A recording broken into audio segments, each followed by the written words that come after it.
بسم اللہ والحمد للہ والصلاة والسلام علی سید المرسلین وخاتم النبیین وبارک وسلم وصحبہ اجمعین صلی اللہ علیہ وآلہ وسلم۔ رب یسر ولا تعسر وتمم بالخیر، رب اشرح لی صدری ویسر لی امری واحلل عقدۃ من لسانی یفقہوا قولی، آمین یا رب العالمین۔ السلام علیکم ورحمۃ اللہ وبرکاتہ۔ ڈیئر بردر اینڈ سسٹرز، آج ہم قرآن کریم کے جز نمبر 5 اور 6 اس کا خلاصہ پیش کریں گے، یعنی والمحسنات اور لا یحب اللہ۔ اور اب تک کیونکہ ہم نے رمضان شروع ہونے سے تھوڑا میں لیٹ ہو گئی تھی، تو میں نے 2 پارے کر کے ان کو رمضان کے ساتھ لانے کی کوشش کی ہے۔ الحمدللہ جب ہم آج یہ 2 پارے کر چکیں گے تو کل 7واں روزہ ہوگا اور ہمارا 7واں پارا ہوگا، گویا کہ ہم 1 پارے کا روزانہ خلاصہ کریں گے۔ اس خلاصے سے الحمدللہ میں تو ذاتی طور پر مجھے بہت فرق پڑا ہے، اور قرآن کریم کی صورتیں، آیات اور ان کے احکامات جو وہ ظاہر ہے کافی سالوں سے ترجمے کے ساتھ پڑھ رہے ہیں، لیکن وہ پھر ایک ٹوٹل پڑھتے چلے جاتے ہیں، اس کے بعد پڑھا اور رکھ دیا۔ لیکن اس میں یہ ہو رہا ہے کہ 2-3 تفہیم پڑھ کر اور پھر ان کو دیکھ کے اور خلاصوں کو دیکھ کے اور پھر اس کو میں نوٹ کرتی ہوں، تو الحمدللہ مجھے ذاتی طور پر تو بہت اچھا لگ رہا ہے، اور کوشش ہے کہ آپ لوگوں کو بھی اتنا ہی اچھا لگے، اور ماشاءاللہ رہتی دنیا تک قرآن کریم رہے گا۔ بہت بہت بہترین علماء اکرام، عالم دین، ریسرچ اسکالرز، بہترین عالمہ جو ہیں وہ سب لوگ قرآن کریم کے ترجمے، تفاسیر اور خلاصے پیش کر چکے ہیں۔ میں ایک بہت کم علم، بہت ناقص علم رکھنے والی مسلمہ ہوں، اور میری ایک کوشش ہے جو آپ سب لوگوں کے ساتھ ہے، میں بھی کر رہی ہوں اور آپ لوگوں کے سامنے پیش بھی کر رہی ہوں۔ آج ہم والمحسنات سے سٹارٹ کریں گے، جو سورہ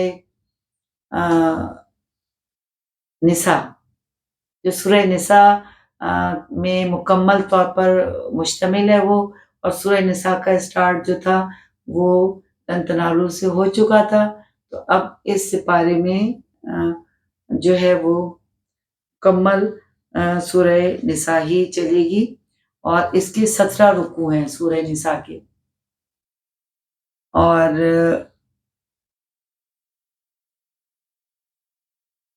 اس میں کیونکہ ہم نے 4تھے پارے کے لاسٹ میں ہم نے بات کی تھی کہ محرم رشتوں کی بات ہوئی تھی، کہ جن سے نکاح جو نہیں ہو سکتا، ماں، خالہ، پھوپھی، بھتیجا بھتیجی، بھانجا بھانجی اور رضائی والدہ اور بہنیں، اور یہ رشتے، یہ محرم رشتے کہلاتے ہیں۔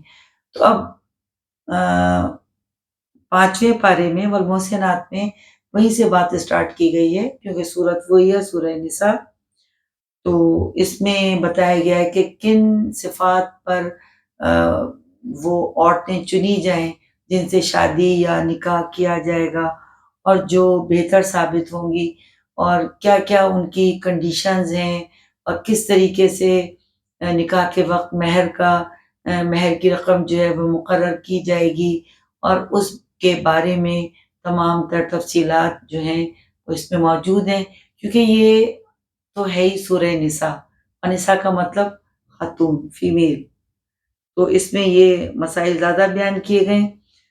تو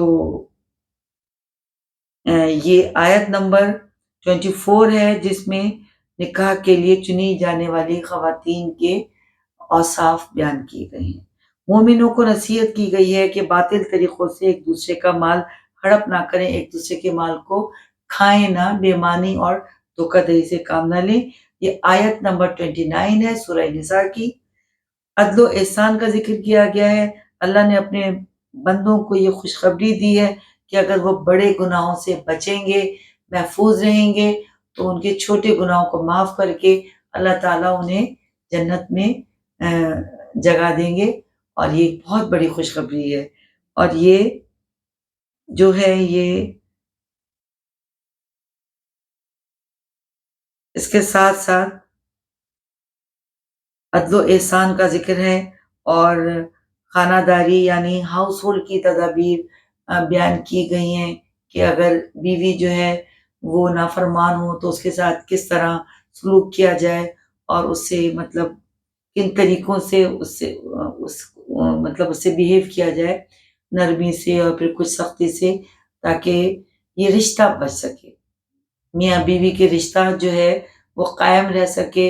اور اس سلسلے میں اس کو بچانے کے لیے گھر کے جو بڑے ہیں اور جو لوگ ہیں ان کو اس میں حصہ لینا چاہیے، اور میاں بیوی کو سمجھانا چاہیے، اور ایک دوسرے کی تعریفی اور اچھے پازیٹیو جو ان کے رخ ہیں وہ سامنے لانے چاہیے۔ تو یہ بھی اس کی آیت ہے۔ اور اس کے بعد مرد کو عورتوں پر نگراں قرار دیا گیا ہے، اور اس کو پروٹیکٹر یعنی نگہبان کا لفظ استعمال کیا گیا، اور قوام عربک میں اس کو قوام کہتے ہیں، کیونکہ مرد ارننگ میں زیادہ حصہ لیتے ہیں، مردوں کے اوپر ذمہ داریاں زیادہ ہوتی ہیں، مرد سرد گرم کا زیادہ مقابلہ کرتے ہیں، اسی طرح مردوں پر ذمہ داریاں زیادہ ہیں، اور مردوں سے پوچھ گچھ زیادہ ہے کہ ان کی فیملی کس طریقے پہ چل رہی ہے، کس طریقے پر ان کی اولاد چل رہی ہے۔ تو اس کا حساب کتاب اللہ تعالیٰ پہلے گھر کے سربراہ کی حیثیت سے مردوں سے لیں گے۔ اس کے بعد یہ آیت نمبر 34 ہے، سورہ نساء کی آیت نمبر 34، والمحسنات، والدین، قریبی عزیز و رشتہ دار، بہن بھائی، دوست احباب، یتیم، مسکین، سائلین، پڑوسیوں سے اچھا سلوک کرنے کا حکم دیا گیا ہے۔ آیت نمبر 36 سورہ نساء۔ نشے کی حالت میں، ناپاکی کی حالت میں نماز جب تک نہ پڑھی جائے، جب تک غسل نہ کر لیا جائے، وضو اور تیمم کے مسائل بھی ہیں، اور یہ بتایا گیا ہے کہ ان حالتوں میں آپ نماز نہیں پڑھ سکتے۔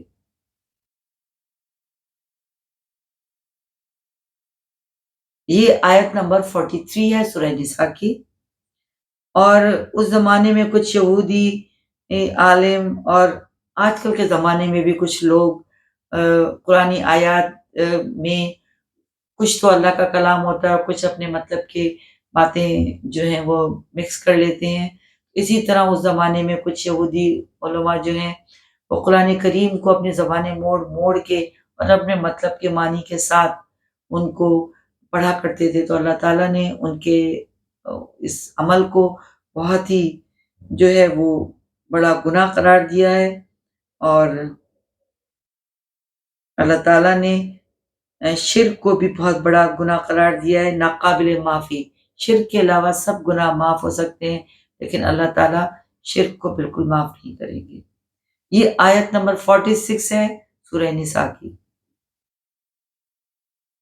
اس میں حسد کی بھی بہت شدید مذمت کی ہے۔ حسد بہت ایک نیگیٹو کوالٹی ہے جو لوگوں کو دوسرے لوگوں سے، ان کی اچھائیوں سے، ان کی نعمتوں سے، ان کے پاس جو اچھی چیزیں ہیں ان سے ان کو جیلسی اور حسد فیل ہوتا ہے، تو خود ان کے لیے بہت برا ہے۔ اس سے کچھ سائیکولوجیکل اور ایشوز انسان کو خود ہوتے ہیں، تو اور وہ ناخوش رہتا ہے۔ اس لیے حسد کو جو ہے وہ بہت بری عادت میں شمار کیا گیا ہے، اور اس سے دور رہنے کے لیے حکم دیا گیا ہے۔ ارشاد باری تعالیٰ ہے کہ امانت داروں تک امانتیں پہنچا دو۔ اس میں اللہ اور بندے دونوں کی امانتیں شامل ہیں۔ یہ آیت نمبر 58 ہے۔ اے ایمان والو، اللہ اور اس کے رسول کی اطاعت کرو۔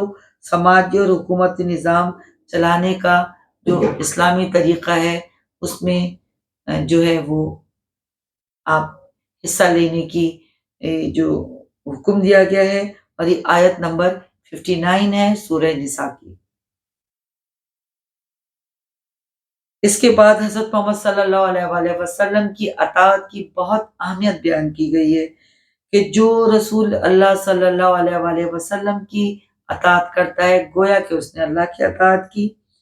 اور مزید ارشاد ہوا ہے کہ جو لوگ اللہ اور اس کے رسول صلی اللہ علیہ وآلہ وسلم کی اطاعت کرتے ہیں وہ روز قیامت اللہ کے، انبیاء اکرام کے، صالحین کے، صدیقین کے، شہداء کے، حضرت محمد صلی اللہ علیہ وسلم کے ہمراہ ہوں گے۔ یہ آیت نمبر 69 ہے سورہ نساء کی۔ اور جب کوئی سلام کرے تو آپ اس کو اس سے بڑھ کر اس کا جواب دو۔ کوئی السلام علیکم کہے، آپ وعلیکم السلام ورحمۃ اللہ وبرکاتہ۔ اور اگر آپ اس کو اس سے زیادہ بڑھ کر جواب نہیں دے رہے تو کم از کم اتنا جواب تو اس کو ضرور دیں۔ یہ آیت نمبر 82 ہے۔ آگے دارالکفر میں رہنے والے مسلمانوں کے بارے میں کہا گیا ہے کہ وہ اپنے دین کے احکامات اور واجبات پر مکمل طریقے سے، اچھے طریقے سے عمل کریں، اور اگر وہاں کے حالات ایسے ہیں کہ وہ اچھے طریقے سے اور مکمل طریقے سے عمل نہیں کر سکتے، ان کو کوئی مشکل درپیش آتی ہیں یا ان کے لیے اس پہ عمل کرنا بہت ناممکن ہے، تو ان کو اس جگہ سے ہجرت کر لینی چاہیے، اور اگر وہ ہجرت نہیں کریں گے تو ان کا مواخذہ ہوگا۔ صرف ایسی بوڑھے عمر کے لوگ جن کے لیے ہجرت کرنا ممکن نہیں ہے، یا کچھ ایسے معذور اور بیمار لوگ، ان کے بارے میں نرمی اختیار کی جائے گی۔ اس صورت میں جہاد کی بہت ترغیب دی گئی ہے، اور نماز کی اہمیت کو بھی بہت اجاگر کیا گیا ہے کہ حالت نماز، مطلب حالت جہاد میں بھی نماز معاف نہیں ہے۔ آپ نماز ادا کریں، قصر ادا کریں، جس طرح سفر کے اندر بھی ریلیکسیشن دی گئی ہے۔ نماز، اسلام دین فطرت ہے، جو بھی ایسے مواقع ہوتے ہیں تو اللہ تعالیٰ نے ضرور ریلیکسیشن دی ہے۔ اور اگر بہت زیادہ جنگ کی حالت ہو تو یہ کہا گیا ہے کہ کچھ جو جتھے ہیں، کچھ ٹروپس ہیں، وہ پہلے نماز ادا کر لیں، اور کچھ ان کے بعد، لیکن نماز ضرور ادا کریں۔ منافقین کی مذمت کی گئی ہے، اور رسول اللہ صلی اللہ علیہ وسلم کی مخالفت کرنے والوں کے بارے میں سخت وعید ہے، اور ان کی بھی مذمت ہے کہ ان کا ٹھکانہ جہنم کی آگ اور اس سے بھی برا انجام ہے۔ منافقین کے بارے میں ارشاد ہے کہ وہ اپنی چالیں چلتے ہیں اور دھوکے دیتے ہیں، لیکن اللہ ان کے سارے دھوکوں اور چالوں سے بہت باخبر ہے۔ اور کیا وہ اللہ کو دھوکہ دیں گے؟ اللہ تو خود ان کو دھوکہ دینے پر مکمل قادر ہے۔ ایمان والوں کے لیے ارشاد باری تعالیٰ ہے کہ کافروں کو اپنا دوست نہ بنائیں۔ اپنے معمول کے کوئی ضروری تعلقات رکھے جا سکتے ہیں، آفس کے، روزگار کے، یا کچھ بھی، کیونکہ اگر ہم بالکل ہی ان سے تعلقات نہیں رکھیں گے تو ظاہر پریچنگ کا کام نہیں ہو سکے گا، ان کو ہمارا کردار، اس کا اندازہ نہیں ہو سکے گا، اور اسلام مزید نہیں آگے پھیل سکے گا۔ لیکن ان سے دوستی نہیں کرنی ہے، ان سے اتنی قربت اختیار نہیں کرنی ہے، کیونکہ قربت کا، دوستی کا اور بہت کلوز رہنے کا اثر ضرور انسان پر ہوتا ہے، اور انسان اپنی دوستی سے پہچانا جاتا ہے۔ منافق لوگ جو ہیں وہ جہنم کے سب سے نچلے درجے میں ہوں گے۔ اس پارے کے آخر میں اللہ تعالیٰ نے ارشاد فرمایا ہے اپنی رحمت کے بارے میں کہ اگر لوگ اللہ کی ذات پر ایمان لے آئیں اور اس کی نعمتوں کا شکر ادا کریں تو اللہ کو انہیں عذاب دینے کی کیا ضرورت ہے۔ قتل کی سزائیں شدید ہیں، مسلمان کو جان بوجھ کر قتل کرنے والا ہمیشہ ہمیشہ کے لیے جہنم میں جائے گا، اور یہ آیت نمبر 93 ہے۔ اس میں ایک قصہ بھی بیان کیا گیا ہے، اور پھر یہاں پر حضرت ابراہیم علیہ السلام کی اتباع کرنے کا بھی کہا گیا ہے، اور عورتوں کے حقوق ادا کرنے کی خاص ہدایت کی گئی ہے۔ منافقین کے لیے سخت عذاب ہے۔ اللہ اس بات کو نہیں بخشے گا کہ اس کے ساتھ کسی کو شریک کیا جائے، اور اس کے علاوہ اللہ سب کچھ معاف کر دے گا۔ اس طریقے سے جو یہ خلاصہ تھا اس کا والمحسنات کا 5ویں جز کا، تو وہ کمپلیٹ ہوا۔ تو ہم کچھ آیتیں ایسی ہیں کہ جو ہم اس کو سپارے میں سے، اپنے جز میں سے، مصحف میں سے دیکھ کر اگر پڑھ لیں تو وہ زیادہ بہتر رہے گا، کیونکہ وہ بالکل ایز اٹ از ہوتی ہیں۔ تو اس میں جس طرح کہ میں نے آپ کو بتایا کہ یہ وہی سارے معاملات ہیں، اور ہر ایک کے لیے ہم نے اس میں جو والدین اور رشتہ دار چھوڑ جائیں وارث مقرر کر دیے ہیں، اور جن لوگوں سے تمہارے عہد بندھے ہیں انہیں بھی ان کا حصہ دو، کیونکہ بے شک اللہ ہر بات کا گواہ ہے۔ یہ آیت نمبر 33 ہے سورہ نساء کی والمحسنات میں۔ اور اس سے پہلے آیت ہے، اے ایمان والو اپنے مال آپس میں ناحق نہ کھاؤ، سوائے اس کے کہ وہ تمہاری باہمی رضامندی سے تجارت ہو، اور اپنوں کو قتل نہ کرو، بے شک اللہ تم پر رحیم ہے۔ یہ آیت نمبر 29 ہے۔ یعنی کہ اس آیت میں جو ترکہ چھوڑ کے جاتے ہیں، جو اپنی جائیداد چھوڑ کے جاتے ہیں، اس کے بارے میں تمام تر ان کو کس طرح ان کی تقسیم کی جائے مکمل طور پر کمپلیٹلی ان کی وضاحت کر دی گئی ہے، اور اس میں کوئی مسئلہ اور کوئی ابہام نہیں ہے۔ اس کے بعد ایک صورت ہے کہ آیت ہے کہ اللہ ذرہ برابر ظلم نہیں کرتا، اگر نیکی کی گئی ہو تو اس کو کئی گنا بڑھا دیتا ہے، اور اپنی جناب سے بہت بڑا اجر دیتا ہے۔ یہ سورہ نساء کی آیت نمبر 40 ہے والمحسنات میں۔ اے ایمان والو نماز کے قریب نہ جاؤ جب تم نشے کی حالت میں ہو، یہاں تک کہ تمہیں معلوم ہو کہ تم کیا کہہ رہے ہو، اور نہ ناپاکی کی حالت میں۔ یہ آیت نمبر 43 ہے، اور اس میں تیمم کا بھی ذکر ہے کہ اگر تم پانی نہ پاؤ تو پاک مٹی لو اور اپنے چہروں اور ہاتھوں کا مسح کر لو، بے شک اللہ معاف کرنے والا اور بخشنے والا ہے۔ یعنی تیمم کا ذکر قرآن میں آیا ہے سورہ نساء میں 43 میں۔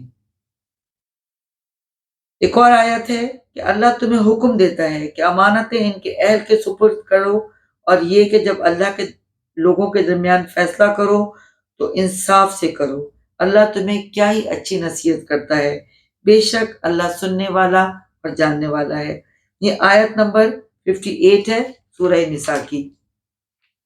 سورہ نساء میں جو ہے عورتوں کے بہت حقوق بیان کیے گئے ہیں، منافقین کی بہت مذمت کی گئی ہے، نماز کی اہمیت اور جہاد کی بہت اہمیت بیان کی گئی ہے۔ ایک اور آیت ہے، مگر تمہیں کیا ہو گیا ہے کہ تم اللہ کی راہ میں ان بے بس مردوں، عورتوں اور بچوں کے لیے نہیں لڑتے، جو کہتے ہیں ہمارے رب ہمیں اس بستی سے جس کے باشندے ظالم ہیں نکال، اپنی جناب سے کسی کو ہمارا حامی بنا، اپنی جناب سے کسی کو ہمارا مددگار بنا۔ یہ آیت نمبر 75 ہے سورہ نساء کی۔ ایک اور آیت ہے، تمہیں جو بھلائی آتی ہے وہ اللہ ہی کی طرف سے آتی ہے، اور تمہیں جو برائی آتی ہے وہ تمہاری اپنی طرف سے آتی ہے، اور ہم نے تمہیں لوگوں کے لیے پیغمبر بنا کے بھیجا۔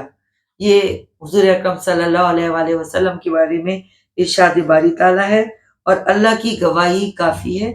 یہ آیت نمبر 79 ہے سورہ نساء کی۔ اور اس آیت میں اللہ تعالیٰ نے بہت جہاد پہ، نماز پہ، اور جو وراثت ہوتی ہے اس کے بارے میں، اور خواتین کے بارے میں بہت زیادہ آیات جو ہیں ان کا سارا جو ایکسٹریکٹ ہے وہ انہی پر ہے، اور ان کی آخری آیات ہیں کہ ان لوگوں نے کفر کیا ہے جو کہتے ہیں مسیح ابن مریم ہی اللہ ہے، حالانکہ مسیح نے کہا تھا اے بنی اسرائیل اللہ کی عبادت کرو جو میرا رب بھی ہے اور تمہارا رب بھی ہے، بے شک جو اللہ کے ساتھ شریک ٹھہرائے گا اس پر اللہ نے جنت حرام کر دی ہے اور اس کا ٹھکانہ آگ ہے اور ظالموں کا کوئی مددگار نہیں ہوتا۔ یہ 72 آیت ہے۔ آخری آیت ہے 74، نہیں آخری نہیں، سوری، یہ سورہ مائدہ شروع ہو چکی ہے۔ اور لا یحب اللہ، اوکے سوری، یہ جو آیت میں نے بھی بتائی ہے یہ سورہ مائدہ کی آیت ہے اور لا یحب اللہ کی آیت ہے کہ مسیح ابن مریم تو محض ایک رسول تھا، اس سے پہلے بھی رسول گزر چکے ہیں اور اس کی ماں ایک راز بات عورت تھی، وہ کھانا کھاتے تھے۔ دیکھ ہم کس طرح لوگوں کے لیے کھول کر نشانیاں بیان کرتے ہیں، پھر دیکھ وہ کدھر الٹے جا رہے ہیں۔ یہ آیت نمبر 75 ہے سورہ مائدہ کی۔ اور یہ جو مسیح ابن مریم نے جو کہا ہے کہ حالانکہ مسیح نے کہا تھا کہ اے بنی اسرائیل اللہ کی عبادت کرو جو میرا رب بھی ہے اور تمہارا رب بھی ہے، بے شک جو اللہ کے ساتھ شریک ٹھہرائے گا اس کے لیے جنت ہی ٹھکانہ ہے۔ جنت حرام کر دی ہے اور اس کا ٹھکانہ آگ ہوگا اور ظالموں کا کوئی مددگار نہیں ہوتا۔ 72 سورہ مائدہ۔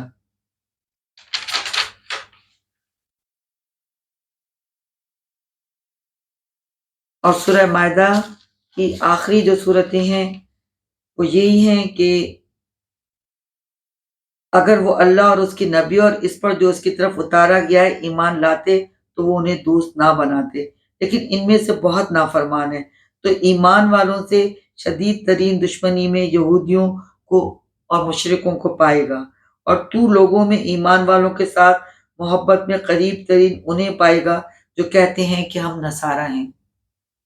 یہ اس لیے کہ ان میں عالم اور گوشہ نشین ہے، اس لیے کہ وہ تکبر نہیں کرتے۔ یہ آیت نمبر 82 ہے سورہ مائدہ کی۔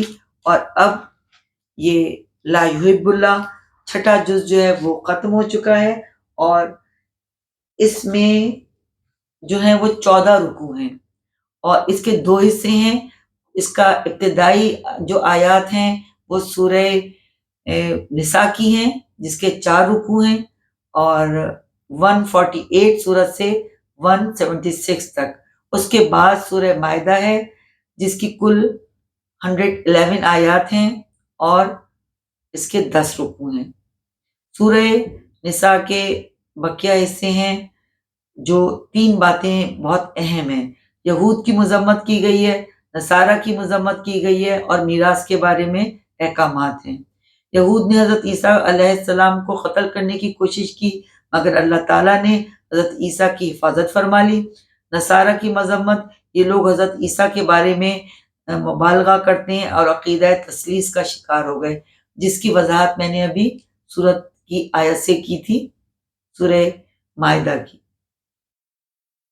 اور ہر جائز عہد اور عقد جو تمہارے اور رب کے درمیان اور انسانوں کے درمیان ہے اسے پورا کرو، اور حرام چیزوں میں خون ہے، مردار ہے، بہنے والا خون ہے، حرام گوشت ہے، اور وہ ذبیحہ جس پر اللہ کا نام نہ لیا گیا۔ یہ آیت نمبر 3 ہے سورہ مائدہ کی۔ حابیل اور قابیل کا قصہ ہے۔ قابیل نے حابیل کو قتل کر دیا تھا۔ یہ دونوں نام بہت ملتے ہوئے ہیں، اکثر یہ یاد نہیں رہتا کہ کس نے کس کو قتل کیا تھا، تو قابیل نے، جن کا نام قاف سے آتا ہے، قابیل نے حابیل کو قتل کیا تھا۔ اور یہ آیت نمبر 30 ہے سورہ مائدہ کی، اور لا یحب اللہ جو چھٹا سپارہ ہے۔ یہود و نصارہ کی مذمت ہے، یہ لوگ خود کو اللہ تعالیٰ کا بیٹا کہتے ہیں، حالانکہ ان پر اللہ کا عذاب بھی آتا ہے۔ نبی علیہ السلام کو تسلی دی گئی ہے کہ اللہ تعالیٰ آپ کے ساتھ ہیں۔ مسلمانوں کو ان سے دوستی کرنے سے منع فرمایا ہے، یعنی یہود و نصارہ سے۔ اور یہ اس طریقے سے یہ دونوں سپارے جو ہیں ہم نے اینڈ کر دیا ان کا خلاصہ، اور انشاءاللہ تعالی اللہ کا لاکھ لاکھ احسان ہے کہ کل سے ہم 7واں روزہ ہوگا اور 7واں سپارہ ہوگا، تو ہم آرام سے سکون سے انشاءاللہ اللہ کے حکم سے باذن اللہ اس کی خلاصہ پیش کریں گے، اور یہ سلسلہ جاری رہے گا۔ رمضان 2024 قرآن کریم کا خلاصہ اردو زبان میں اب تک ماشاءاللہ 6 سپارے کمپلیٹ ہو چکے ہیں خلاصے کے ساتھ، اور کچھ آیات ترجمے کے ساتھ جو میں نوٹ کرتی ہوں اس کو بھی اپنے ساتھ رکھتی ہوں، اور قرآن کریم کو بھی اپنے ساتھ رکھتی ہوں کہ کچھ آیات جو میں نے انڈر لائن کی ہوئی ہیں ان کو میں ایز اٹ از آپ کو پڑھ کر سناؤں۔ تو الحمدللہ آج جو ہم نے 2 کر کے پیئر بنائے تھے وہ مکمل ہوئے، اور کل سے ہم انشاءاللہ شروع کریں گے ایک سپارہ، ایک 7واں سپارہ 7ویں روزے کے ساتھ۔ اللہ تعالیٰ سے دعا کرتے ہیں کہ اللہ تعالیٰ 2024 کے رمضان میں جب آپ نے ہمیں پہنچا دیا ہے تو اس کو ہمارا بیسٹ رمضان بنا دیجئے، اور ہمیں لیلۃ القدر تک پہنچائیے گا۔ آج ہم یہ دعا کرتے ہیں اپنے ہاتھ اٹھا کر کہ اللہ تعالیٰ ہم سب کو، مجھے، جو لوگ سن رہے ہیں، جو لوگ نہیں سن رہے ہیں، کل امت مسلمہ کو دعا ہے کہ ان کو اللہ تعالیٰ لیلۃ القدر عطا فرمائے، جو کہ آخری عشرے کی آڈ نائٹس ہیں، پاور نائٹس ہیں، 21، 23، 25، 27، 29، جس میں ہم کو قرآن پاک نازل ہوا لوح محفوظ سے مکمل، اور ہمیں بتایا نہیں گیا تاکہ ہم عبادت کرتے رہیں اور زیادہ سے زیادہ عبادت کریں، یہی اللہ تعالیٰ نے چاہا ہے۔ تو آج کے لیے اتنا ہی، اب مجھے اجازت دیجیے، انشاءاللہ کل ملاقات ہوگی اور روزانہ ملاقات ہوگی رمضان تک تو ضرور انشاءاللہ تعالیٰ، اور ہم ساتھ مل کے ان سپاروں کے، ان کلام پاک کے جز جو ہیں ان سب کا خلاصہ پڑھیں گے، یاد کریں گے، سمجھیں گے، اور جب ہم قرآن پاک پڑھیں گے تو ہمیں وہ مزید سمجھ میں آئے گا انشاءاللہ تعالی۔ اگر آپ کی کوئی کوئریز ہوں، کچھ پوچھنا ہو، کوئی مشورہ دینا ہو، تو آپ مجھے میسنجر پہ، کمنٹس میں، یا میرا فیس بک پیج ہے اس کا بھی میں نے لنک دیا ہوا ہے، انسٹاگرام پہ آپ لوگ کوئی بھی کوشچن کر سکتے ہیں، کچھ بھی مجھے تجویز پیش کر سکتے ہیں، اور کوئی بھی بات کر سکتے ہیں جو قرآن حکیم اور ہماری زندگی کے بارے میں ہو۔ آپ سب لوگوں کے لیے بہترین دعائیں، اللہ ہم سب کو بہت اچھے روزے رکھنے کی توفیق عطا فرمائے، اور بہترین افطار اور سحر کے وقت ہمیں بہترین دعائیں کرنے کی توفیق عطا فرمائے، ہمارے روزوں کو قبول فرمائے، اور ہمارے تمام کام جو ہم روزے میں انجام دیتے ہیں انہیں قبول فرمائے، اور سب کے لیے بہت دعائیں۔ جزاک اللہ خیر، اللہ حافظ۔